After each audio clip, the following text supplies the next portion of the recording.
हाँ वो भैंसों का दूध पिलाती है मेरी माँ। বড় পাউটা কার একটু ডাইরেক্টে বলে দেবেন।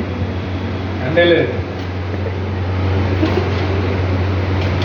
উনি খুব গরিব, তার জন্য তুমি ওনাকে বানিয়ে দিচ্ছ।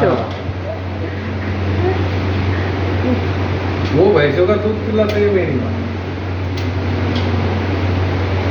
আপনাদের মাঝে উস্তাদ দেখো বড়া পাও ছেড়েছে, बाड़ा पाव এটা বড় পাও না, বাড়া পাও। বলছে সরি। কার আছে বাড়া, সে দেবে ভাড়া।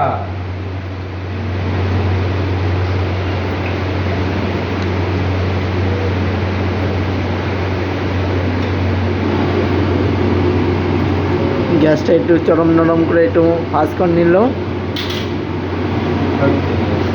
হাই বন্ধুরা, টাটা। আর একদিকে यार मेरा मत ले यार, क्या